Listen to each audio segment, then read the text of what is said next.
どうもこんにちは。今回は10月に買ってよかったものを紹介していきます。今月はかなり豊作で、というかいつもに増して散財しすぎたんですけど、絞り込んで6つアイテムを紹介します。自分で買って長く使えるようなものもあれば、人に渡してプレゼントとして喜ばれるようなものもたくさんあるんで、ぜひ最後まで見ていってください。はい、まず6位。ユミマイルのソープディスペンサーです。価格が2980円。Amazon の中でもズバ抜けて評価高かったんで気になって買ってみたんですけど、大正解でした。で、気に入りすぎてこれ2本目も買ったんですけど、理由はちょっと後で話します。で、手洗い用のハンドソープを入れておけば、手をかざすだけでブイーンってソープが泡になって手のひらに落ちてくるってやつなんですけど、めちゃくちゃ楽なんで、もうちょっと元のポンプ式には戻れないですね。で、外から家に帰ってきた時に汚れた手でとにかく何も家のものって触りたくないじゃないですか。で、タッチ数少なく手が洗えるっていうのは単純に気持ちいいです。で、嬉しいのはこれ、泡タイプのソープじゃなくても泡で出てくるんですよ。だからいつも使ってるソープが泡タイプじゃなくても自分で泡立てる手間を省いて手が洗えるってことになります。ちょうどいい感じの量の泡が反応よくスッと出てきて、泡もふわふわです。で、出てくる量は一応後ろのスイッチによって2種類2段階で操作できます。0.6g と 1g と2段階調節なんですけども、何をするにしても 0.6g の方で事足りると思います。それから泡を出した後はこんな感じでニコちゃんマークが光って浮き出てくるんですけど、だいたい10秒間ぐらい光ってくれます。これが光ってる間は手洗っとけよってことらしいです。これかなり子供は喜んでますね。まだ赤ちゃんなんで意味分かってないと思いますけど。で、もちろん昨今のウイルスの感染予防的な考え方ももちろんあるんですけど、そうじゃなくて、インフルエンザの予防とか、風邪の予防とか、何してもやっぱり頻繁に手を洗うじゃないですか。で、そういう毎回のこと考えると、自動っていうのは本当に楽になります。特にうちみたいにちっちゃい子供がいたりする家庭には本当におすすめです。で、喜んで手洗ってくれるようになったんで、めちゃめちゃ楽です。で、電源は充電式ではなくて、単3電池3本で動くタイプです。USB 充電できるようなタイプもあったんですけど、乾電池タイプの方がいいと思います。充電がなくなって使えなくなったらその間手洗えないじゃないですか。それちょっと嫌っすよね。で、ソープの容量は 250ml なんでかなりたっぷり入ります。下のボトルを外してタプタプっと液体を入れていくだけです。これ泡ソープじゃなくて普通の液体洗剤を入れる場合は水で薄めて入れるみたいです。見た目は悪くないんでどこに置いといてもそんなに浮かないです。で、自分はさっき言った通り2本これを買ったんですけど、もう1本は食器洗い洗剤用です。自分は食器洗い機、いわゆる食洗機を全然信用してないんですけど、そういう手洗い派の人は分かってくれると思うんですけど、例えばここがキッチンのシンクだとして見てください。で、こう洗ってますよね。で、ここで今スポンジの洗剤がなくなって泡が足りなくなったと。で、そうするとこう泡だらけの手で今ここで洗剤取ってスポンジに垂らしてってなると、こういろんなところに結局泡がついて、で、その洗剤の泡だらけのボトルも後で水で流して、で、水垢がつくのが嫌やからそれをまた拭いてって、そういうことしないとダメじゃないですか。で、そういうのがこうスポンジをかざすだけでいけるようになっちゃうんですよ。めちゃくちゃ良くないですか。だからむしろキッチンに1台これちょっと置いといてほしいですね。2980円とそんなに高いものでもないんで、めちゃくちゃおすすめです。次、第5位が、ピートズパイレートライフのポケットツールです。価格がシッピングの料金と合わせてだいたい合計で$100いかないぐらいでした。以前個別の動画でさらっとこれは紹介したんですけど、ビッグアイデザインのマルチツールで、カナダのフォトグラファーのピーター・マッキノンのブランドであるピートズパイレートライフとのコラボ商品です。これ期間限定販売品になるので Amazon で買うことはできないです。自分手に入ったのはちょっとラッキーだったんですけど、勢いとノリで買った割には思ってた以上にクオリティ高いものが届いて結構びっくりしてます。ボックスオープナーとしてのカッターの刃が入ってて、一応マルチツール的にいろいろマイナスドライバーとか線抜きとかいろんな機能が詰まってるガジェットです。で、刃には海の化け物みたいなね、いい感じのデザインの絵が描いてあります。刃はステンレスで、ボディはチタンなんで軽いし、確かにポケットツールの名の通りポケットに入れといても良さそうな感じです。実用性というよりかはコレクター的な感覚で買ったんですけど、置いとくだけで割といい感じの存在感出してくれてるんで、自分的には結構満足してます。で、このピーターのブランド、結構センスありありの面白いアイテム出してくるブランドで、下の概要欄に公式のインスタアカウントのリンクを貼っとくんで、気になった方はチェックしてみてください。ちなみにコラボ商品ではなくて、ビッグアイデザインのこのツール自体は一応 Amazon にもあります。で、下の概要欄にリンクを一応貼っとくんですけど、海外発送の商品で出品者が eBay Japan になってるんで、届くの多分時間結構かかっちゃうと思います。購入を考えてる方はちょっとその辺は注意してください。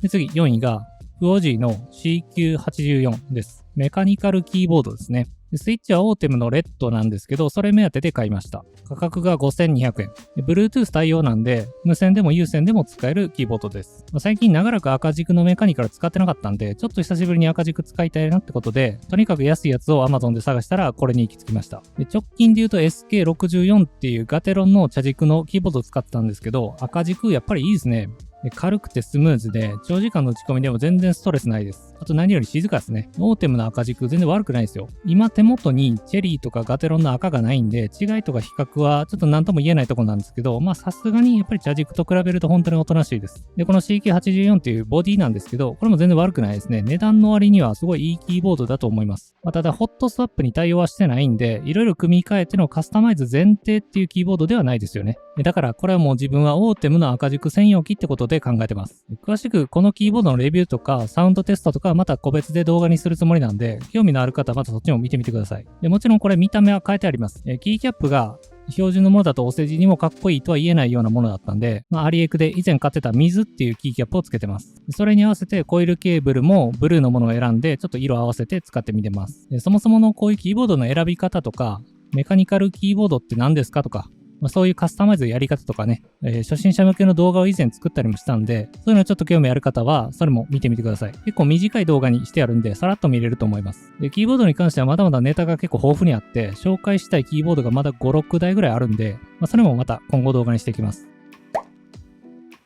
で、次3位が、Xiaomi Mi の電動精密ドライバーです。24種類ドライバービットが入った USB 充電式の電動ドライバーで価格が5980円。これめっちゃおすすめです。自分、シャオミは知ってるんですけど、ミーハってなんやねんと思ったんですよ。同じような人も多いと思うんですけど、ちょっと調べました。シャオミってスマートフォンメーカーっていうイメージあると思うんですけど、2016年ぐらいに炊飯器とか電動バイクとかも製品としてリリースしたらしいんですね。なんでそんな感じでスマホメーカーっていうより総合家電メーカーみたいな感じでやり始めて、それがシャオミミーハっていうらしいです。また今2021年現在はすでにミーハもうなくて、シャオミスマートライフっていう名前に社名変更してるみたいです。はい。で、そんな感じの Xiaomi Mi のドライバーなんですけど、精密ドライバー。なんじゃかんじゃでそれなりに使う機会も多いと思うんですけど、やっぱりこれあると便利ですよ。長さというか大きさがすごい手に馴染んでちょうどよくて、で、自動だけじゃなくて手動でももちろん回すことができます。右回し、左回し、両方自由自在にやり替えられますし、パワーがね、なかなか強力です。で、デスクトップパソコンいじる人とか、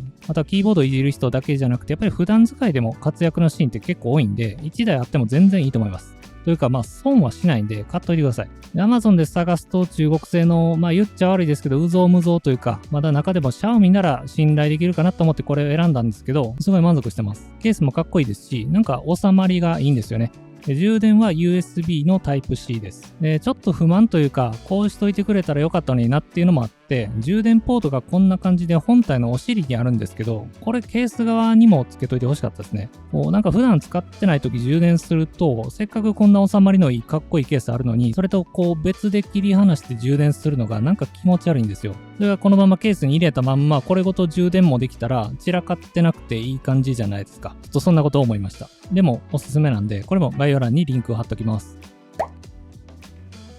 次第2位。アイリスオーヤマのハンディクリーナーですね。価格が7500円。これほんまに最高です。めっちゃ気に入ってます。値段の割にはパワー強いですね。だからちょっとした掃除というか、床に掃除機かけるのも、ホームオフィスの毎日の朝のチャシャッとした掃除ぐらいなら、もうこれ1台で全然解決できます。で、この掃除機の一番の良さはやっぱり軽さですね。取り回しの良さです。充電がめっちゃ楽で、掃除も楽です。あとはデスクの上とか棚とか、ちょっと細々したものの上にホコリ溜まって鬱陶しい時に、ハンディモップとか使ってたんですけど、あれなんか全然ホコリ取りきれなくないですか？やらんよりはもちろんマシなんですけど、やっぱり掃除機ですね。このブラシノズルが付属してくるんで、これを使ってそういう棚とかデスクの上はこれでブイーンって吸ってます。重量がだいたい 500g ぐらいでめちゃくちゃ軽いんで疲れないですし、さっきも言ったんですけど、めっちゃパワーが強いです。ちょっと汚なったなと思った時に車の中とかもこれを持ってきてささっと綺麗に掃除もできます。あとめちゃくちゃ嬉しいのが、このゴミカップが丸洗いできることですね。で、こういうのは結構水ダメなものが多いんですけど、こいつは思いっきり水でジャブジャブいけます。で、使い終わったらポンと充電スタンドに置いとくだけなんで、それもすごい楽です。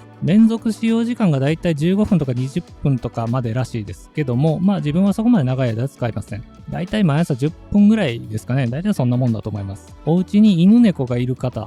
高いところに溜まった毛とかホコリはもうこれでいっといた方がいいんじゃないですかね。この性能でこの値段なら絶対安いです。ただちょっと音がうるさいですね。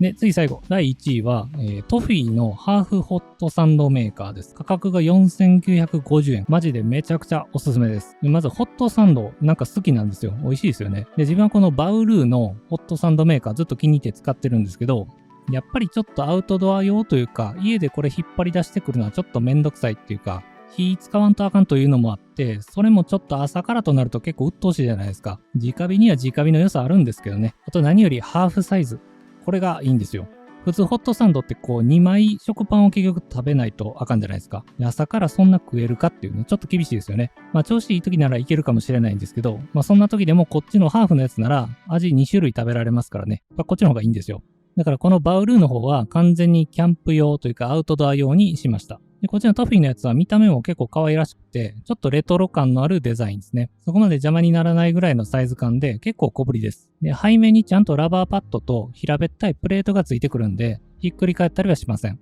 で、この辺もさっきのバウルーよりも優れてる点ですね。で、コンセントに挿して使う電気タイプのものになるんですけど、やっぱり火を使わなくていいっていうのは手軽ですし、比較的安全安心ですよね。で、使い方も超簡単で、コンセントを挿したらランプの色が変わるんで、パンを挟んでそれで終わりです。なんか可愛らしい焼き印も入ってて、すごいいい感じです。この耳というかギザギザのところがカリカリになって美味しいです。で、このカリカリの部分がちょうどいい感じの持ち手にもなります。で、自分のおすすめはシンプルなハムチーズですね。普通のホットサンドと違って、やっぱり1枚ってことで具の挟み汁が少ないんで、シンプルめにいっといた方がいいです。で、バターオアマーガリンをパンの外側ね、鉄板に当たる側に塗っておきます。で、そうするとより一層カリカリで香ばしくなって美味しいです。で、それと濃いめのホットコーヒーをお気に入りのこの折り紙のバレルマグに入れていただきます。で、最近朝ごはんこんな感じです。で、分解したり水洗いしたりはできないんで、アルコールペーパーで冷めてから拭くようにしてます。で、空張りも結構いろいろあって、どれもいい感じのペールトーンで可愛いです。電源が必要なんで、アウトドアにはちょっと向いてないと思うんですけど、最近はでかいアウトドア用のモバイルバッテリーとかもありますし、そうでなくてもベランダでちょっとアウトドア気分味わうようなベランピングにももってこいだと思います。チョコバナナとか入れておやつにもいいですよね。ハーフやったら罪悪感も軽減されますし、ちょうどいいんじゃないでしょうか。そんな感じで、10月に買ってよかったものを6点紹介しました。もっと細々したやつもあるんですけど、特に気に入ったものはこんな感じでした。ここまで見て気に入ってくださった方はぜひ、高評価とチャンネル登録をしといてください。あと皆さんもこれ買ってよかったよというのがあれば、そういうのもコメントでぜひ教えてください。まだまだ紹介したいものとか、動画のアイデアは結構豊富にあって、週2か最低でも週1ぐらいで動画まだまだこれから出していくんで、ぜひ通知設定もしといてください。それではご視聴ありがとうございました。さよなら。